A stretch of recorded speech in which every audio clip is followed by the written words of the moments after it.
একজন সাহাবী মনে করল, কত মানুষ তো কত কর্ম করে রাত কাটায়, আজকে আমার যুবক ছেলেরা কত কিছু করে রাত কাটায়, কেউ ফেসবুক, কেউ ইউটিউব, কেউ মেসেঞ্জার, বিভিন্ন চ্যাটিংয়ের মাধ্যমে রাত কাটানোর প্রতিজ্ঞা করে, প্রমিস করে।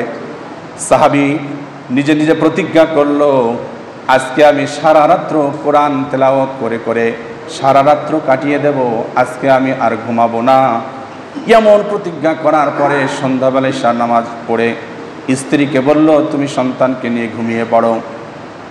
সাহাবীর এমন একটা ঘর ছিল, যেই ঘরের ভিতরে এক কোণে স্ত্রীদেরকে শোয়ার ব্যবস্থা করলেন, আরেক কোণের ভিতরে যুদ্ধে যাওয়ার জন্য কিছু ঘোড়া ছিল। একটা ঘোড়া ছিল, ঘোড়াটা বাঁধা ছিল।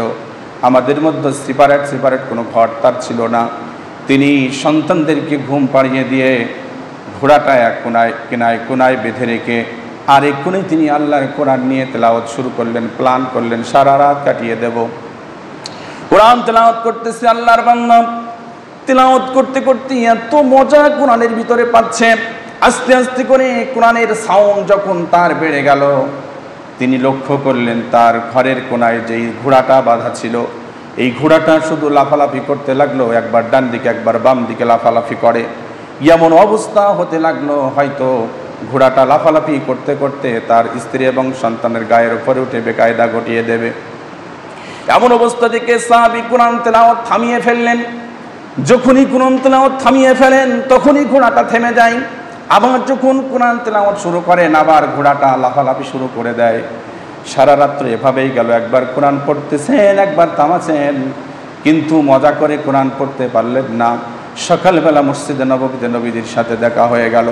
পয়গম্বরকে জিজ্ঞেস করলেন, নবীজি, আজকে আমি প্রতিজ্ঞা করেছিলাম সারা রাত্র কোরআন তেলাওয়াত করে সময় কাটিয়ে দেব, রাত্রি কাটিয়ে দেব, কিন্তু মজা করে কোরআন তেলাওয়াত করতে পারলাম না। এই ঘটনা আমার মধ্যে ঘটলো, ঘোড়াটা এমন কেন করতেছিল? নবীজি আমার বলেন, শোনো, তুমি তো মানুষ, জীবজন্তু যা দেখে তুমি তো তা দেখো না।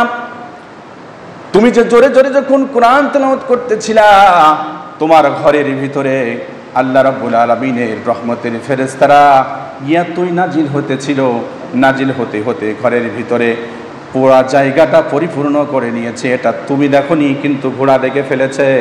ঘোড়াটা ফেরেশতাদেরকে জায়গা করে দেওয়ার জন্য একবার ডান দিকে একবার বাম দিকে লাফালাফি করেছে, ফেরেশতাদেরকে জায়গা করে দেওয়ার জন্য।